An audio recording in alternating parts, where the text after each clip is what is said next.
Okay, good morning and welcome to Shiva YouTube, Iyun with Benzion. Today's daf is Nedarim, daf Ted Zion, number 16. The Gemara on Ted Zion and Beis talks about the concept, Einish Boin Labral on Mitzvos. You can't contradict the Torah. The Torah talks to people, to the Gavra. The Torah says you have to do certain mitzvahs. You have to sit in a sukkah on sukkahs. If you want to eat, you have to eat in a sukkah. So a person says, I'm not going to eat in a sukkah. I'm going to eat outside the sukkah. I'm going to eat bread outside the sukkah. You're not allowed to do that. Right? It says Einish Bain Lavar Mitzvah. So Shua is really ineffective. It says Lo Yachal Dvaro. Dvaro Lo Yachal. Mechal Lechav Shemayim. If it's an optional divor that you said, I'm not going to throw rocks. I'm going to skip rocks in the lake. So that's up to you. That's an effective shua. You can't violate that shua, but you can violate a shua when you take a shua. I'm not going to sit in the sukkah, which is basically what the Mishnah on Ted Zayin and Aleph says, right? Konam sukkah shani osa, but shvuas mutter. The shvuas is mutter. Basically, and the Gemara explains how the Amar Yeshiva sukkah, how the Amar Shaloi Sheva sukkah. I'm not going to sit in this sukkah. So there, it doesn't take effect. And like the Gemara makes clear, you're not violating a law in the Torah when you sit in the sukkah. Maybe you are violating a Rabbanah. That's part of the drasha. Al Mechel Lechav Shemai. Mechel, he makes his words chulin.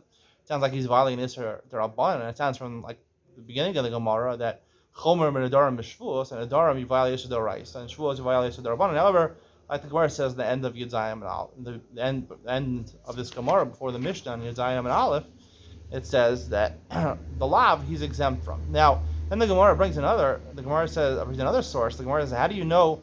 Maybe it's from a different pasuk. We have a different limud. In quoting Mishnah Shvuos, a Bryce says, "Yachal nishbal levatal it's a mitzvah lo bitel." You take a shvuah to mavatal a mitzvah. That's a different lashon la'avral a mitzvah. I'm going to explain the difference in a second.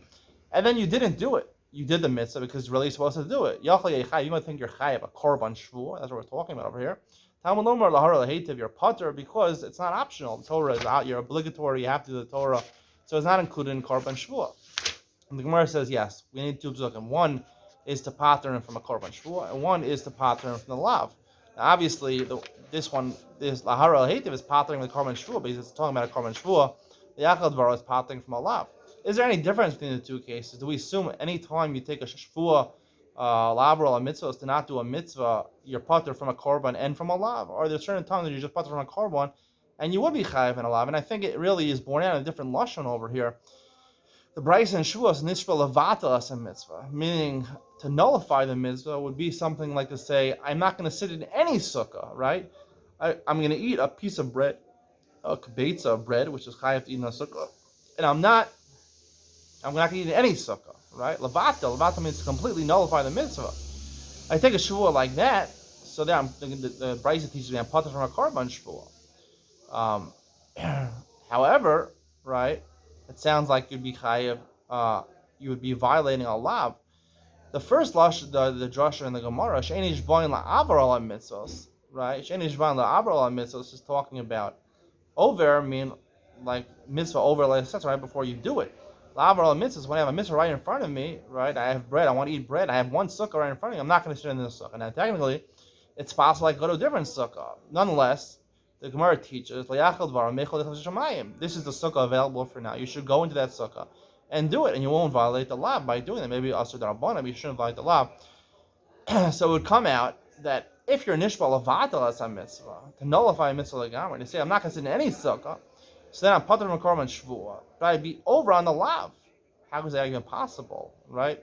He's mushbal mimhar sin, like we said, the Torah obligates him to do it. So I'd like to answer, because when I take a shvuah levatal as a mitzvah, I'm taking a shvuah, I'm not going to sit in any sukkah. Now, obviously, the way I'm saying that is in Isser Gavra. I am not going to sit in the sukkah. But the consequences of my shvuah is that really I answered the concept of sukkah. The concept of sukkah. So it's sort of like an Isser Chefsa. It's more like an Isser Chefsa where even though the lashon is lashon shvuah, the fact I'm including the entire mitzvah, it's chal on the chefsa of the mitzvah of sukkah in general. It's not just saying I'm not going to sit in this sukkah, which, okay, I'm not going to sit in this sukkah, but I can go to a different sukkah. I'm not going to sit in any sukkah, so there's already chal on the chefsa of the sukkah, and spiritual chefsa of the sukkah, and therefore, just like a neder is chal, midol raisa on the dvar mitzvah, I say, konam shiva sukkah alai, right, and I go and sit in the sukkah, I violate nishid raisa liyachal dvaro, maybe get malchus also.